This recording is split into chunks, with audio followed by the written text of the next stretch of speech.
Hey there, I'm Scott Baker from Quixel, and in this tutorial we are going to cover the process of advanced material creation inside Unreal Engine 4. The technique in this video allows for the reuse of materials throughout an entire game, making your project more efficient and allowing designers to quickly iterate over different design choices. Outpost 23 was made by the Unreal Tournament environment team at Epic Games. All material and texture work was done with Quixel Suite, and this video will teach you how it was achieved. This tutorial will go into quite a lot of detail regarding Unreal Engine, and I will try and explain as much as I can. However, it's worth noting to see Unreal Engine's documentation to have a better understanding. Before we get started, let's take a look at what we'll be creating.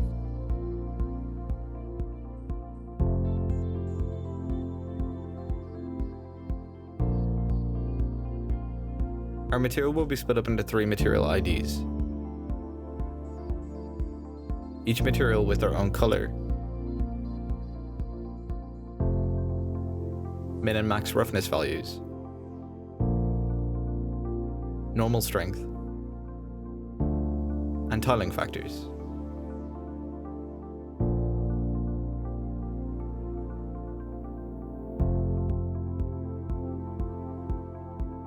We will also have additional parameters for scratch and grime tightness.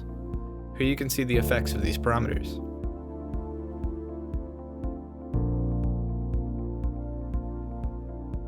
In common, we have the supplied maps from DDO. Let's move to DDO and prepare our project for export. We're going to start by creating our tileable textures. Let's open the base creator, set our export preset to UE4 RMA packed, and set the path to a directory. This project will be used for all 3 tileable materials. We will use a resolution of 2048 for our tileables. For this project, we'll create some simple base materials.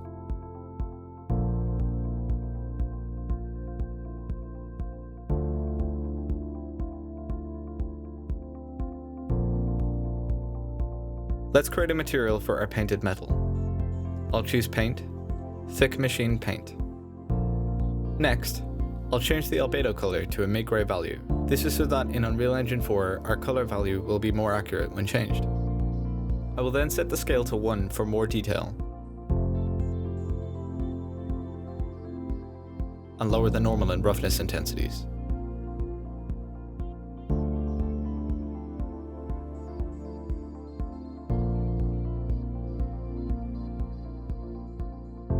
I like to group these layers just in case I decide to add additional tiling details over the maps. Now let's create our steel. We'll choose Steel Scratched,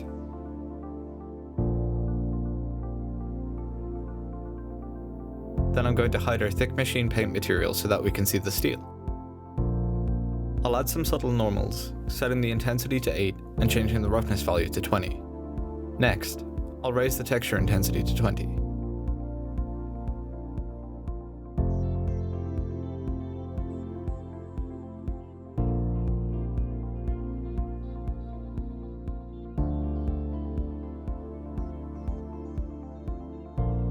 We'll group this layer and move on to our next material, anodized steel.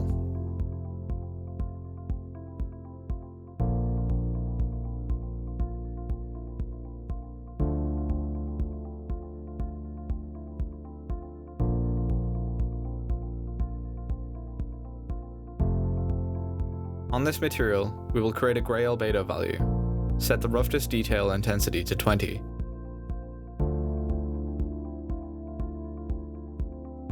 and the normal intensity to 35. We will handle the anodized color in Unreal Engine. Lastly, we'll create our grime material. For this, I've just created a sand material and grayed the albedo. I've also lowered the normal intensity. Our tileable materials are simple, and providing you be aware of seams, you can continue to add additional details over each of these materials. It's a good idea to keep subtle with the additional details, as our grime and scratch maps later will be adding the majority of the detail. Time to export. First, I'll turn on one of the groups individually and export it to a folder. To keep things organized, I've created a folder in my textures directory called Material Functions, which I've split up into 3 material names.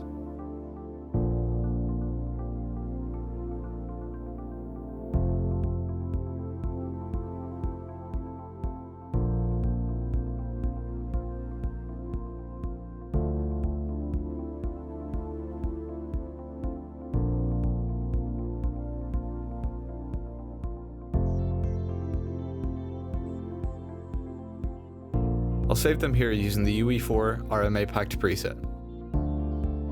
Let's do the same for the other groups individually.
We'll close this project and move to our mesh project.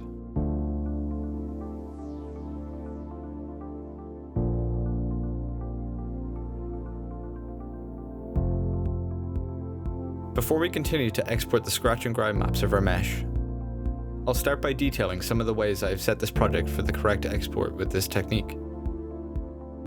I've added the grime and damage over the materials in a separate group.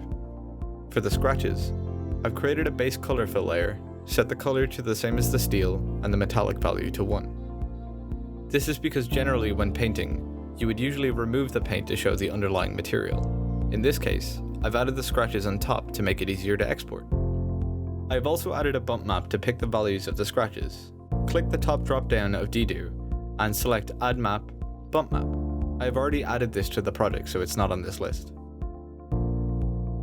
When you create a bump map, all values will be neutral. I've selected the bump map and lowered the grey value of the scratches to give a lesser indent where the paint was scratched. Lastly, I've made sure that my ID map at the beginning of the project uses 100% red, green, and blue. This is so that we can use the individual channels from the same ID map node in Unreal Engine 4 to control splitting it up in our master material. I've exported the same ID map to our UE4 project folder. Let's export the scratch and grind maps from our project. In DDO, we can select up to 4 maps, right-click and export maps. Each of the layers get injected into the R, G, B, and A maps respectively. The mask exporting feature has been developed specifically for Epic Games for use within Unreal Engine 4, but it works with any engine that supports this type of mask-based shading and texturing.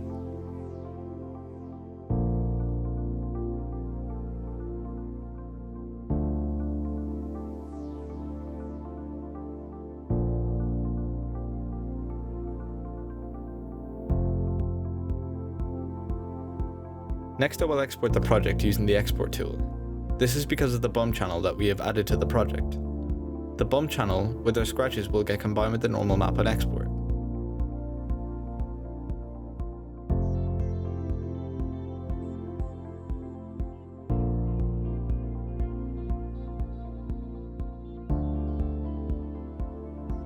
Lastly, I will delete the albedo map as they are not required. We will be recreating this later.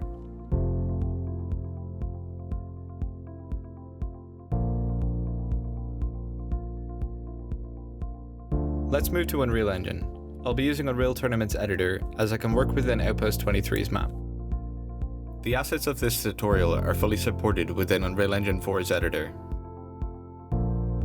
First, let's set up our project.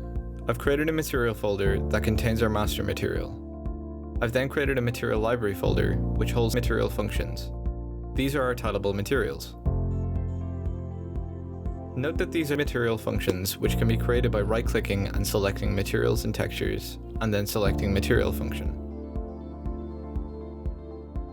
I've imported our textures following the same folder structure we created when we exported.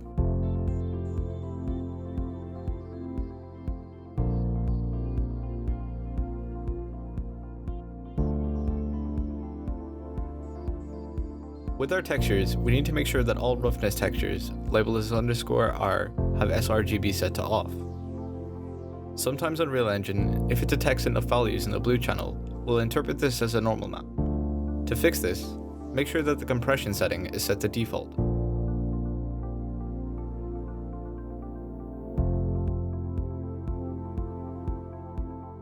Now that we've set up our Unreal project, let's move on to some terminology.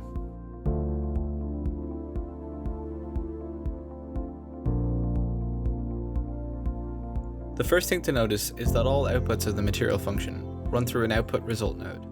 This is because the material function will be used in our master material, and the resulting node will have an output.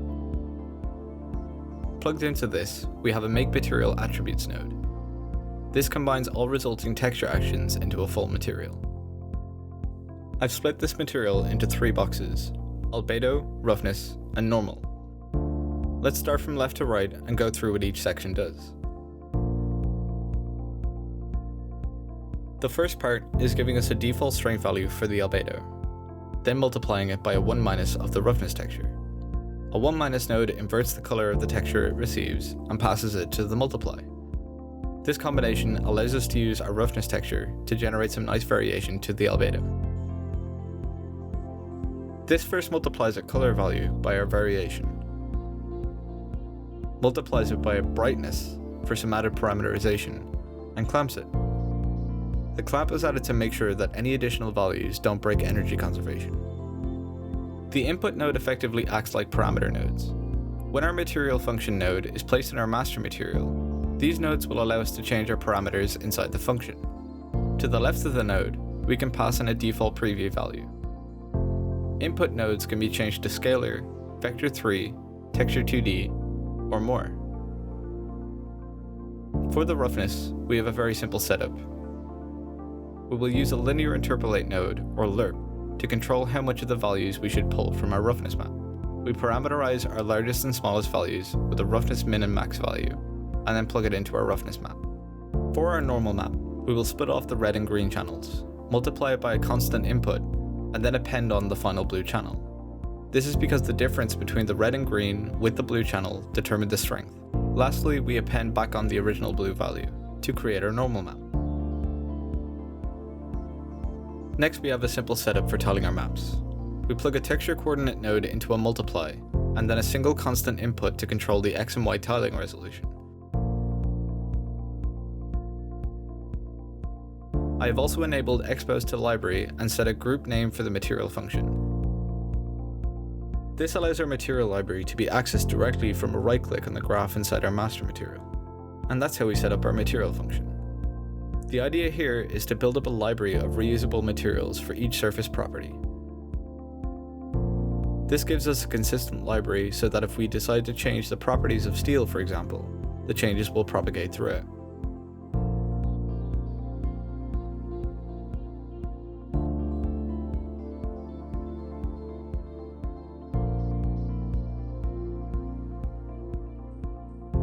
Now let's take a look at our master material and see how all of this comes together.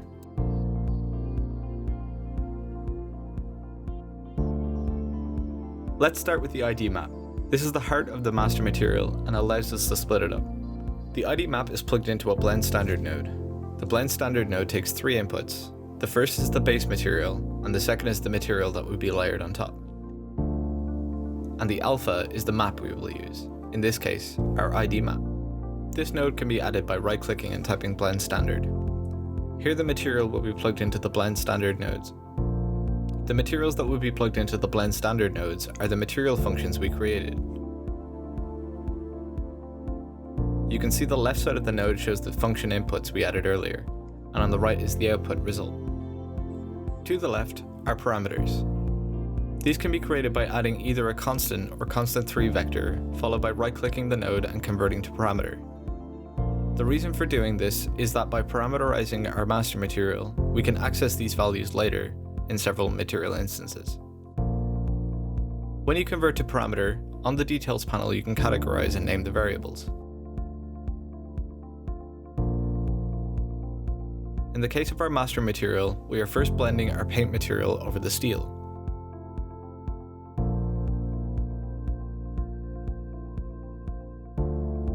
And then blending the anodized material over both of these.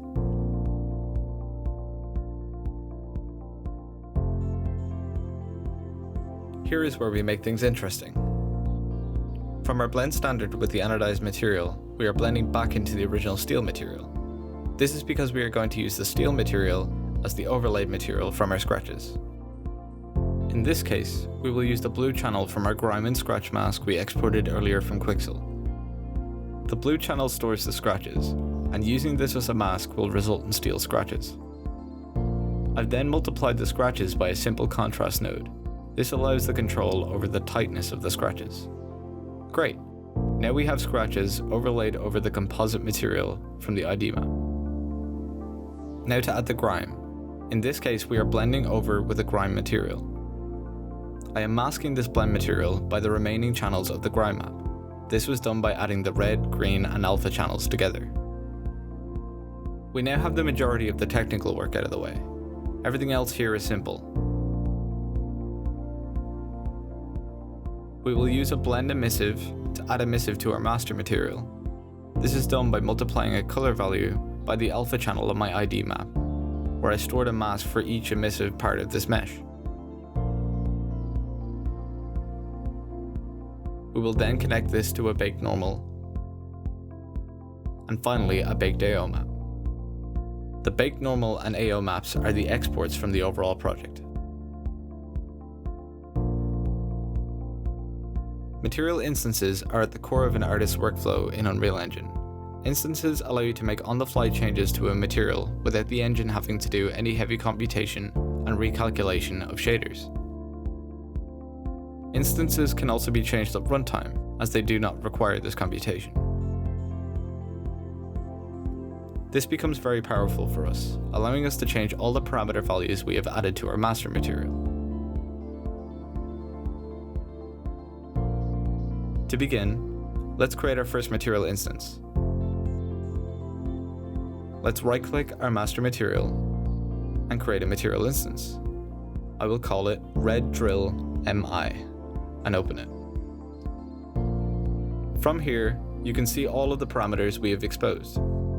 Because we have parameterized the master material, most of what is available here is editable. To see how this works, let's apply this material to several drill meshes I have set up in our scene. Let's reopen the material instance and place it to the left of our screen. From here, I will change some of the values to see the customizability we have. I'm going to create a red version of this drill and change some of the grime to a dark, less saturated green.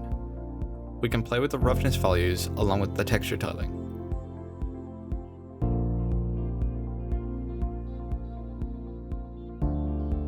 At the bottom, the ID maps, normal, AO, and grime maps can be inputted.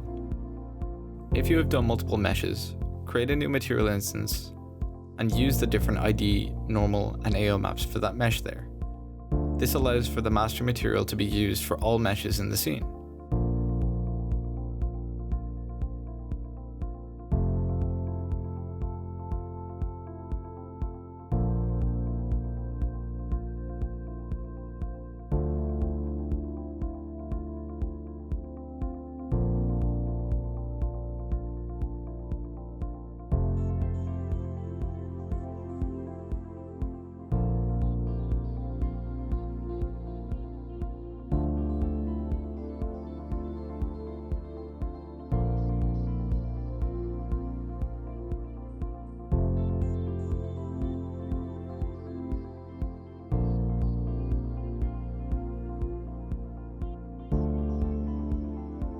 Master materials offer a cohesive, efficient, and customizable workflow for artists using Unreal Engine.